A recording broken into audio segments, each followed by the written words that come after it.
Shri DS Negi IG CRPF, Shri Bhanu Pratap Singh ji DIG, केंद्रीय reserve police के सभी अधिकारीगण, जम्मू कश्मीर प्रशासन के सभी अधिकारी एवं बहादुर जवानों,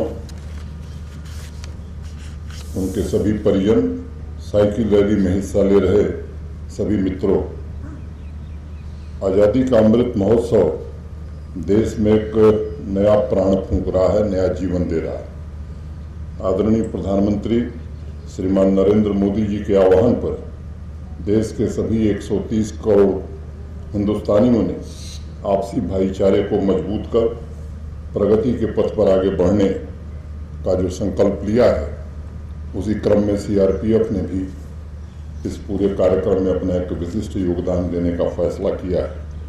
मुझे प्रसन्नता है कि 2 अक्टूबर को बापू की जन्म जयंती पर केंद्रीय रिजर्व पुलिस बल के जवानों की 4 साइकिल रैलियां एक साथ राजघाट पहुंचेंगी। मुझे यकीन है कि बापू के स्मृति स्थल से आपके प्रयास पूरे देश में मानव सेवा, जन सुरक्षा और अच्छे कर्मों की भावना जन जन तक पहुंचाएंगे। साथियों, बापू के विचार सभी राष्ट्र, समाज और पंथ के लिए उतने ही प्रासंगिक हैं आज भी जितने 75 साल पहले थे। सामाजिक आर्थिक विकास, आतंकवाद, विश्व शांति, शैक्षिक चिंतन या जीवन के हर एक पहलू को महात्मा गांधी जी ने एक नया दृष्टिकोण दिया था। आज ये विचारणीय प्रश्न है कि गांधी जी जिस प्रकार के व्यक्तित्व और समाज का निर्माण करना चाहते थे, क्या वैसा संभव हो पाया? सामुदायिक विकास एवं समुदाय के विभिन्न वर्गों के बीच जिस प्रेम और मोहब्बत की और सम्मान की संकल्पना बापू ने की थी, क्या वो हम पूरा कर पाए? आज़ादी का अमृत महोत्सव हमें पीछे मुड़कर इन सब बातों पर आत्मचिंतन करने का एक अवसर देता है और साथ ही वर्तमान की चुनौतियों से निपटने के लिए एक नई ऊर्जा, एक नए संकल्प का भी आह्वान करता है। हमारे प्रयासों में अगर कोई कमी रह गई तो उसे पूरा करने का ये अवसर हमें प्राप्त हुआ है। जैसा बताया गया, कन्याकुमारी, जोरहाट, साबरमती आश्रम तथा आज जम्मू से जब केंद्रीय रिजर्व पुलिस बल की 4 टीमें एक साथ दिल्ली पहुंचेंगी तो 4 अलग अलग जगहों के विचार प्रवाह को ये राजघाट पर प्रदर्शित करेंगी। इस साइकिल रैली में हिस्सा ले रहे सभी जवानों से मैं कहना चाहूँगा कि आपका सौभाग्य है कि आज़ादी के इस अमृत महोत्सव में स्वाधीनता संग्राम की भावना के साथ नए सपनों के भारत के संकल्प को लेकर के आप इस महायज्ञ में शामिल हो रहे हैं। ये साइकिल रैली सभी प्रतिभागियों के लिए महज फिजिकल एक्सरसाइज नहीं होगी, बल्कि आपके जीवन में देश के राजनीतिक, धार्मिक और सामाजिक इतिहास के साथ साथ अगले 25 वर्षों में जब हम स्वतंत्रता का शताब्दी वर्ष मनाएंगे, उसके लिए भी एक नई रूपरेखा, एक नया संकल्प देने का अवसर होगा। जम्मू से राजघाट की यात्रा में आपके जो पड़ाव हैं, चाहे वो जलियांवाला बाग हो, गोल्डन टेम्पल हो, शहीद ऊधम सिंह स्मारक हो या वीर सेनानियों के बलिदान के साथ आपको वर्तमान में युवा सोच, देश की प्रगति और आत्मनिर्भर भारत के संकल्प को साकार करने में संबल प्रदान करेगा। मित्रों, जब हम इतिहास की बात करते हैं तो इसका मतलब स्पष्ट है कि हमें सीखने का एक मौका मिल रहा है। हमारे पूर्वजों की जीवन गाथा हमें सदैव प्रेरणा देती है। चरय वेति माने चलते रहो और सभी चुनौतियों पर आसानी से विजय प्राप्त करो।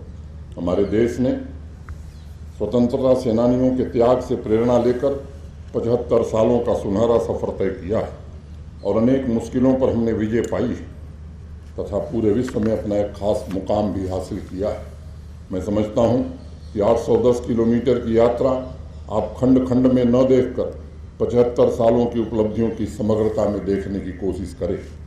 जम्मू कश्मीर में भी तमाम मुश्किलात पर विजय प्राप्त करके यहाँ के नागरिकों ने विकास के नए सवेरे को देखने का प्रयास किया है और उसे जीने की कोशिश कर रहे हैं। पिछले कुछ वर्षों में सामाजिक आर्थिक व्यवस्था के साथ साथ आंतरिक सुरक्षा में सार्थक बदलाव आया है, जिसका श्रेय मैं सभी सुरक्षा बलों के जवानों और अधिकारियों को देना चाहता हूं। जम्मू कश्मीर के बुनियादी ढांचे में भी अनेक सुधार किए गए हैं और हर क्षेत्र में, चाहे वो कृषि हो, रोजगार हो, शिक्षा हो, इंडस्ट्री हो, हैंडीक्राफ्ट हो, सब में आमूलचूल परिवर्तन करने की कोशिश की जा रही है और दूर दराज के इलाके में भी इस बदलाव का लाभ मिले, इसका प्रयास किया जा रहा है। अभी कल ही जम्मू हाट का उद्घाटन हुआ है, जो यहाँ के लघु और कुटीर उद्योगों को शिखर पर पहुँचाने में सहायता करेगा। समतामूलक विकास ये हमारे जम्मू कश्मीर का मूल मंत्र है, जिसमें विकास की कतार में खड़े आखिरी व्यक्ति तक हमें समृद्धि के सभी लाभ पहुँचाने हैं। मैंने स्वतंत्रता दिवस के अवसर पर जम्मू कश्मीर के सभी नागरिकों से आग्रह किया था कि 25 साल बाद जब हम स्वतंत्रता की शताब्दी मनाएंगे, उस वक्त इस यूनियन टेरिटरी का विकास किस तरह से होगा, उसकी तैयारी अभी से करने की ज़रूरत है, अभी से उसकी योजना बनाने की आवश्यकता है। साथियों, जिस दिन आपकी साइकिल रैली दिल्ली पहुंचेगी, उस दिन एक और बड़े व्यक्तित्व, पूर्व प्रधानमंत्री श्री लाल बहादुर शास्त्री जी की भी जन्म जयंती है। उनकी सत्यनिष्ठा और ईमानदारी असाधारण थी। मैं उनके 2 शब्द उद्धृत करना चाहूँगा। कहा था शास्त्री जी ने कि हम रहें या न रहें, लेकिन ये झंडा रहना चाहिए और ये देश रहना चाहिए, और मुझे विश्वास है कि यह झंडा रहेगा।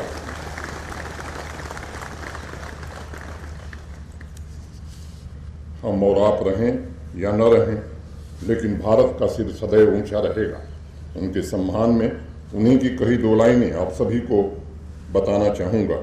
खुदा जाने ये किसकी जलवा गाहे नाज है दुनिया, हजारों जा चुके लेकिन वही रंगत है महफिल की, वही रंगत है महफिल की।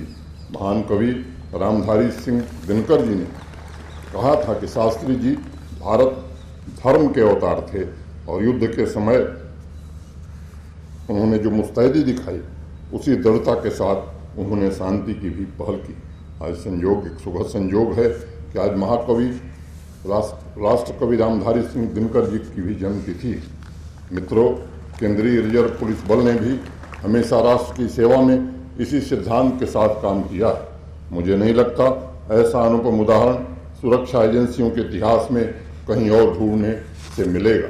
जुलाई में केंद्रीय रिजर्व पुलिस बल ने स्थापना के 83 साल पूरे किए हैं और इन 83 सालों की समृद्ध विरासत में पराक्रम और कुर्बानियों की अनगिनत कहानियाँ हैं। मैं उन तमाम बहादुर जवानों को जिन्होंने देश की आंतरिक सुरक्षा के लिए जम्मू कश्मीर को बरकरार रखने में अपनी कुर्बानी दी है, उनको मैं नमन करता हूँ। आंतरिक सुरक्षा को चाक चौबंद रखने के लिए पहाड़ों, मैदानों, रेगिस्तानों, घने जंगलों में कठिन परिस्थितियों में अपने कर्तव्य का निर्वहन करते हुए आप लोग देश के ऊपर आने वाले खतरों का डटकर मुकाबला करते हैं। आतंकवाद के खिलाफ लड़ाई में भी केंद्रीय रिजर्व पुलिस बल के बहादुरों ने जिस शिद्दत के साथ त्याग किया है, उसी भावना के साथ शांति के लिए भी हमेशा वो आगे रहे हैं। मित्रों, मैं मानता हूँ इस साल स्वतंत्रता दिवस की पूर्व संध्या पर केंद्रीय रिजर्व पुलिस बल को जो 149 बहादुरी के मेडल्स मिले हैं, वो आपके त्याग और समर्पण के सर्वोत्तम उदाहरण हैं। मैं इस अवसर पर आप सभी को बधाई देना चाहता हूं और उम्मीद करता हूं कि उन बहादुर जवानों से प्रेरणा लेकर सभी लोग देश के प्रति अपने कर्तव्य का पालन जरूर करेंगे। अभी एडीजी रश्मि शुक्ला जी ने बताया कि जम्मू डिवीज़न के सभी 10 जिलों की आंतरिक सुरक्षा के अलावा महत्वपूर्ण स्थानों को भी केंद्रीय रिजर्व पुलिस का जम्मू सेक्टर सुरक्षा प्रदान कर रहा है। राष्ट्र विरोधी तत्वों के खिलाफ न सिर्फ कड़ी नज़र रखनी है, बल्कि हमारी एकता और स्वाधीनता से खिलवाड़ करने वालों को सबक भी सिखाना है। आपके असाधारण पराक्रम पर हम सबको पूरा भरोसा है। इस साइकिल रैली के लिए मैं आप सभी को बहुत बहुत शुभकामनाएं देता हूं और ये 810 किलोमीटर की यात्रा आपके लिए ऊर्जा और मानव दर्शन का नया संदेश देगी। इसी कामना के साथ अपनी बात को विराम देता हूं। जय हिंद, जय भारत।